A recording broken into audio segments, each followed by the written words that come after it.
Welcome to Siri kitchen.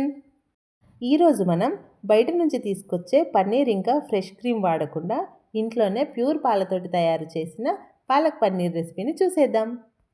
ఈ palak paneer recipe చపాతీలోకి అయితే పర్ఫెక్ట్ కాంబినేషన్. దీనికోసం నేను ముందుగా 2 కట్టల పాలకూరను తీసుకున్నాను. గ్రేవీ కోసం ఒక 10-15 జీడిపప్పులు తీసుకొని మిక్సీ వేసి మెత్తగా గ్రైండ్ చేసుకోవాలి. మనం తీసుకున్న 2 కట్టల పాలకూరకు ఈ గ్రేవీ సరిపోతుంది. ఇప్పుడు ఇంకా ఒక పెద్ద ఉల్లిపాయను, ఒక టమాటా, అలాగే ఒక 5-6 పచ్చిమిర్చి తీసుకొని ఇవి కూడా మిక్సీ జార్లో వేసుకొని బాగా మెత్తగా కాకుండా కొంచెం బరకగా మిక్సీ వేసుకోవాలి. ఫ్రెష్గా ఇంట్లో పట్టిన అల్లం పేస్ట్ కనుక మన దగ్గర లేకపోతే ఇందులోనే 4 వెల్లుల్లి రెబ్బలు ఇంకా ఒక చిన్న అల్లం ముక్క కూడా వేసేయాలి.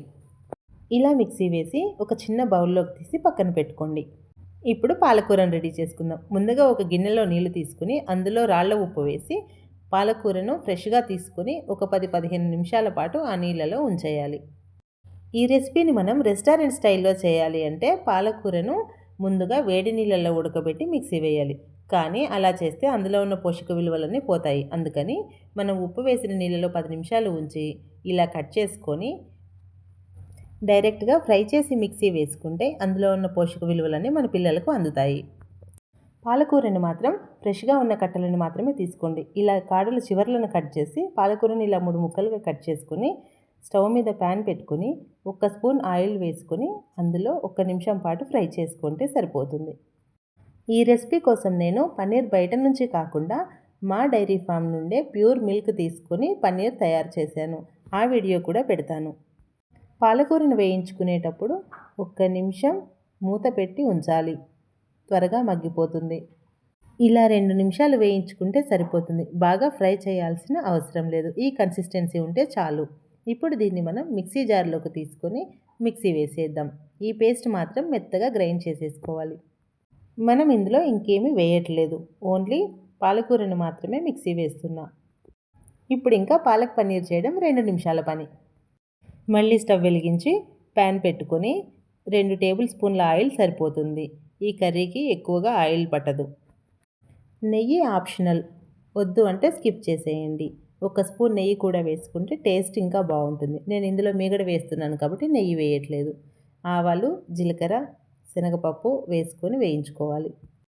తాలింపు దినుసులు వేగిన తర్వాత మనం ముందుగా మిక్సీ వేసి పెట్టుకున్నాం కదా, ఉల్లి, పచ్చిమిర్చి, టమాటా పేస్ట్ దానిని వేసేసుకోవాలి. అల్లం వెల్లుల్లి పేస్ట్ నేను విడిగా మిక్సీ వేసి పెట్టుకున్నాను కాబట్టి నేను ఉల్లిపాయలతో పాటు అల్లం వెల్లుల్లి వేయలేదు. మీరు కావాలంటే ఒకేసారి వీటితో పాటే మిక్సీ వేసుకోండి. ఇప్పుడు ఇందులో ఒక పావు చెంచా పసుపు వేయాలి. ఇలా 1 నిమిషం వేయించుకున్న తర్వాత 1 చెంచా ఉప్పు వేసుకోవాలి. నేను ఇందులో కలర్ కోసం ఒక హాఫ్ చెంచా కారం వేస్తున్నాను. ఇలా 1 నిమిషం వేయించుకున్నాక 1 చెంచా అల్లం పేస్ట్ వేయాలి. అల్లం పేస్ట్ ఇంట్లో పట్టుకున్నదైతేనే ఫ్లేవర్ బాగా వస్తుంది. అల్లం పేస్ట్ పచ్చివాసన పోయే వరకు వేయించుకోండి. 1 నిమిషం పాటు అల్లం పేస్ట్ వేగాక మనం ఇందాక ముందుగా మిక్సీ వేసి పెట్టుకున్నాం కదా జీడిపప్పు పేస్ట్, ఆ పేస్ట్ ఒక 2 చెంచాలు ముందుగా వేసుకోండి. జీడిపప్పు వేయగానే అడుగు పట్టేస్తుంది. 1 చెంచా తర్వాత వేసుకోండి. మొత్తం నేను ఇందులో 3 చెంచాల జీడిపప్పు పేస్ట్ వేసాను. ఇప్పుడు ఇంకా పాలకూర పేస్ట్ని కూడా వేసేసుకుందాం.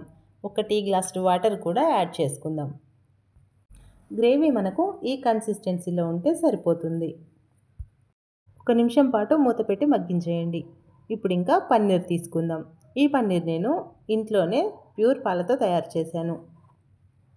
పాలకూర గ్రేవీ దగ్గర పడిన తర్వాత ఇప్పుడు ఇంకా పన్నీర్ ముక్కల్ని కూడా అందులో వేసేసుకుందాం. పన్నీర్ చూడండి ఎలా ఉందో, ఇలా పర్ఫెక్ట్గా తయారు చేయగలగాలి. ఇందులో ఉన్న టిప్స్ కూడా మీకు నేను షేర్ చేస్తాను.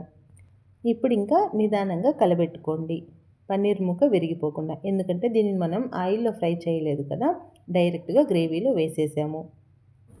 ఇంకొక నిమిషం పాటు పన్నీర్ ముక్కను పాలకూర గ్రేవీలో ఉడకనిస్తే ముక్క ఇంకా సాఫ్ట్గా అయిపోతుంది. ఇప్పుడు ఇంకా ఫైనల్గా 1 స్పూన్ గరం మసాలా పౌడర్ వేసేద్దాం. ఈ గరం మసాలా పౌడర్ ఇంట్లోనే ప్రిపేర్ చేసింది అయితే ఇంకా బాగుంటుంది. స్టవ్ ఆఫ్ చేసే ముందు 1 స్పూన్ ఫ్రెష్ క్రీమ్ యాడ్ చేయాలి. కానీ మనం ఇందులో నేను ఓన్గా మా డైరీ ఫామ్ నుంచి పాల మీద నుంచి మీగడ తీసి దాంతో క్రీమ్ తయారు చేశాను. ఫ్రెష్ క్రీమ్ ఇదే 3 స్పూన్స్ వేస్తున్నాను.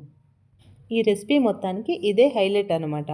రెస్టారెంట్ స్టైల్లో అంతకన్నా అమోఘంగా రావాలి అంటే ఇలా ట్రై చేసి చూడండి ఒకసారి. ఇంట్లో అందరూ సూపర్ అని కాంప్లిమెంట్ ఇచ్చేస్తారు.